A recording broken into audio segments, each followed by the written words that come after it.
So the movie we watched last year was called And the Band Played On, and it was all about the discovery of HIV and how hard it was to even get the media to cover it. Like, you know, like, because they thought it was, you know, it was just a disease that gay men get and they die and they didn't care. It was viewed with almost a sort of stigma and repulsion as like leprosy. And I think that, you know, and there was a clip in the documentary where they spoke of Marsha, you know, reaching out to these men who were diagnosed with HIV, saying, you know, hey, you know, sit with me, and just in breaking the stigma. You know, even then it was so taboo to shake their hand, to give them a hug. They thought that, you know, oh, I'll catch HIV if I give this person a hug.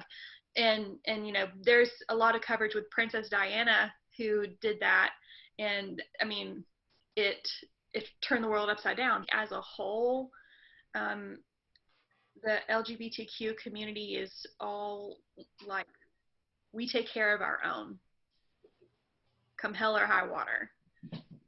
So that's kind of the vibe that I got from Marsha too, when it came to HIV and AIDS. She stood for equality and gay rights, and so when someone like that dies, I mean, I can only imagine it's devastating. But then later in the documentary, they talked about like how Sylvia had a comeback, and everyone's like, "Oh my God, we thought you were dead." Like that must have felt like empowering to the community, because they all came together and they banded together, and they felt like they were invincible. So yeah, she was like lost, it seemed, for like a bit. I think that's what happened after, you know, her friend died. But then now she was like mother at the end, like they were calling her mother and stuff. But that was... Yeah, I think it might have gone from like people not caring too much to people like getting negative about it for a while before it improved. At least that's kind of how I think of it. Me and Martha were watching this new show on Netflix. It was from the same producers as Queer Eye. It's like a surprise wedding show. And in the first episode, what would you call them? A designer? One of the designers, one of the people who came to help, was just really open and honest and had this vulnerable conversation about how he was diagnosed with HIV and how much he struggled with it and how heavy it for him and how he kept it a secret. So I mean, it came out this year. Yeah. But it's still, the stigma's still there. It takes bravery to like disclose to someone, especially like he was like cooking this person's food, and like, you know, there's a stigma, oh well, I don't want them preparing anything that I'm ingesting because maybe I'll catch it. But no, the guy welcomed him with open arms and had a sentimental moment. So I do think that it could have gone very bad, but in that situation it was a highlight. So there's definitely a stigma.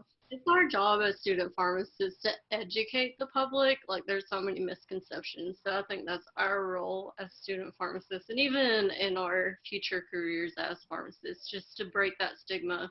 I think education is the best way to fight back against stigma. Last thing, not only that, but as a student pharmacist and a pharmacist, you're a patient advocate. Period. Full stop. You know, no one's excluded from that.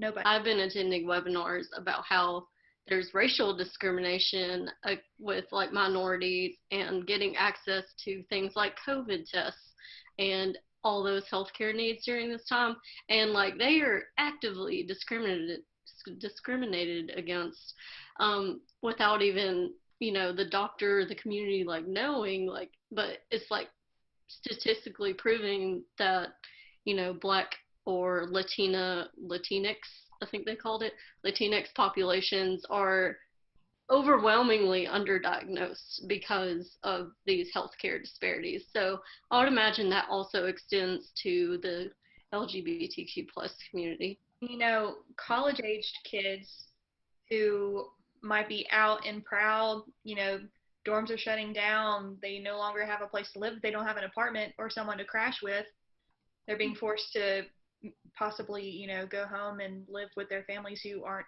accepting or loving. So that has a huge, huge impact on mental health.